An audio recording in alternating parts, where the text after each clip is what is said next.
ভালোবাসার মানুষ অন্ধ হয়, যুগ যুগ ধরে সমাজে একথা প্রচলিত।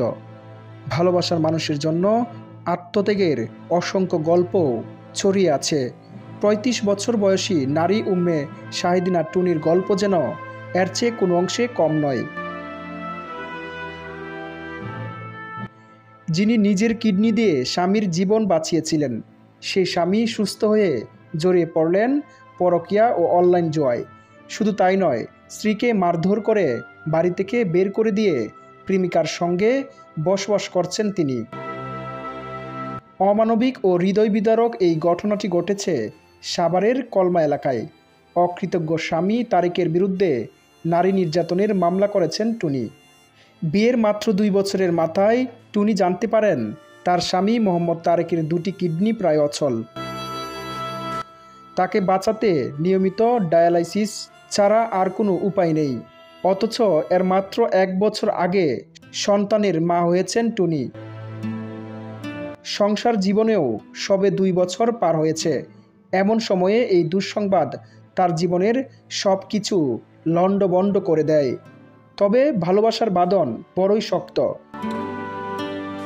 টুনি স্বামীর হাত শক্ত করে ধরেন এবং উন্নত চিকিৎসার জন্য তারেককে ভারতে নিয়ে যাওয়ার সিদ্ধান্ত নেন।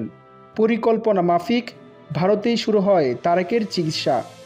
কয়েক বছর পর চিকিৎসকরা জানান, রোগীকে বাঁচাতে হলে অতি দ্রুত কিডনি প্রতিস্থাপন করতে হবে। তখন স্ত্রী টুনি এগিয়ে আসেন। নিজের কিডনি দিয়ে তিনি স্বামীকে প্রাণে বাঁচান। টুনি ভেবেছিলেন এবার হয়তো তার কষ্টের জীবনের সমাপ্তি ঘটেছে, কিন্তু বিষয়টি ভুল প্রমাণ করেছে তারেকের কর্মকাণ্ড।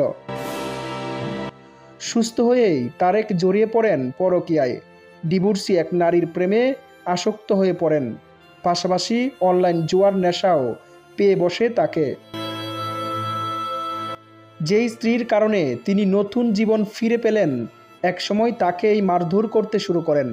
এক পর্যায়ে মারধর করে স্ত্রীকে বাড়ি থেকে বের করে দিয়ে পরকীয়া প্রেমিকার সঙ্গে গিয়ে ওঠেন।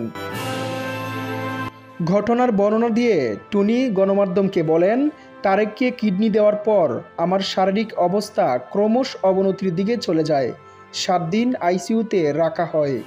আইসিইউ থেকে কেবিনে নিয়ে আসার পর যেন এক অন্য তারেককে আবিষ্কার করলাম, যে মানুষটার জন্য আমার সব কিছু ত্যাগ করেছি, নিজের জীবন দিয়ে হলেও তাকে বাঁচাতে চেয়েছি, সেই কিনা কিডনি পেয়ে সুস্থ হয়েই হাসপাতালে আমার সঙ্গে চিৎকার শুরু করলো, মারতে উদ্যত হলো।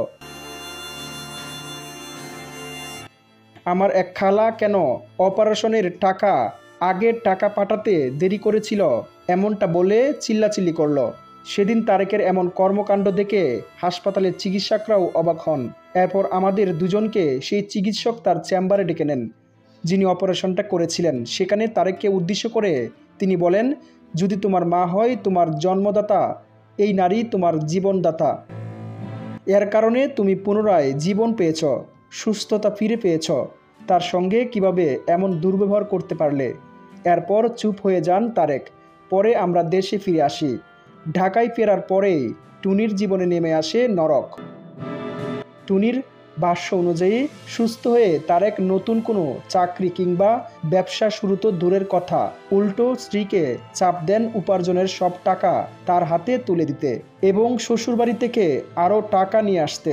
এক পর্যায়ে অনলাইন জুয়া ও পরকীয়ায় আসক্ত হয়ে পড়েন তারেক। যে স্ত্রীর জন্য নিজের জীবন ফিরে পেলেন, তার গায়ে হাত তুলতে শুরু করেন।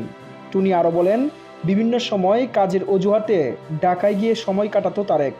এক সময় জানতে পারি তাহমিনা নামের এক ডিভোর্সি নারীর সঙ্গে দীর্ঘদিন ধরে পরকীয়ায় লিপ্ত সে। তারেকের মোবাইল ঘেঁটে এইসবের প্রমাণও পাই। বিষয়টি নিয়ে জিজ্ঞাসা করলে সে নির্যাতনের মাত্রা আরও বাড়িয়ে দেয়। এক পর্যায়ে আমাকে পুরো বাড়ি তার নামে লিখে দিয়ে ডিভোর্স দেওয়ার জন্য চাপ দেয়।